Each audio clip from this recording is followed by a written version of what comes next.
Hey, let's get into it.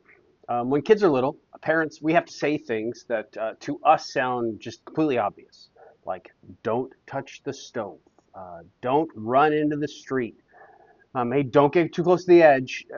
And when we're young, it can feel like your parents are just trying to control you.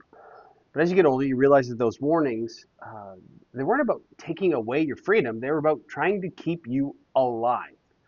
Um, a loving warning is still love. Proverbs 5:8. Keep your way far from her and do not go near the door of her house. Proverbs 5 is a father's warning to his son about sexual temptation and adultery, uh, which is ironic considering it's coming from Solomon, but probably either early in his life before he fell or later in his life where he realized the folly of his ways. But the wisdom here, it's kind of bigger than one category of sin. It's about the way of temptation and the way that temptation works in our lives. The Father doesn't say, go near the door and just prove how strong your willpower is. He doesn't say, get close, but just don't touch the line. He says, keep far away from her. And that phrase it matters. Keep your way is about the path that you choose, the direction of your life, the habits that you allow, and the places that you keep kind of returning to. And then he says, far from her. Not near, not close, not almost, just plain far.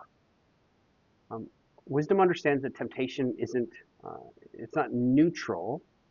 It pulls, it persuades, it makes promises. It gets stronger when we get closer and we make room for it. And that's why the next line says, don't go near the door of her house. The door is not sin itself, it's the place near the sin. It's the setup, the access point, the moment where you're not doing the wrong thing, but you're now walking towards it. That's where integrity is seemingly sometimes won or lost. It's before the big decision, before the obvious fall, before you actually open the door, and before anyone else even sees it.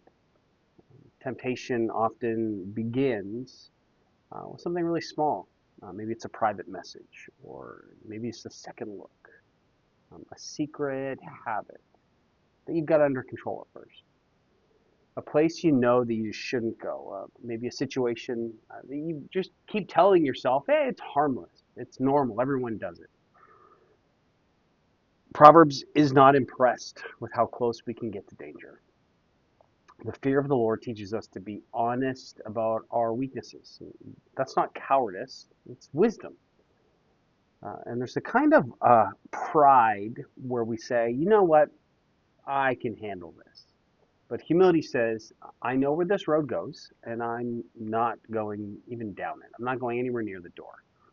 God's warnings are not given to make life just sort of smaller and more constrained, to steal our life away. They're given because sin is never as safe as sin first appears.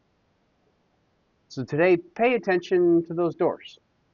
Not just the obvious big sin, but what are the paths that lead towards them?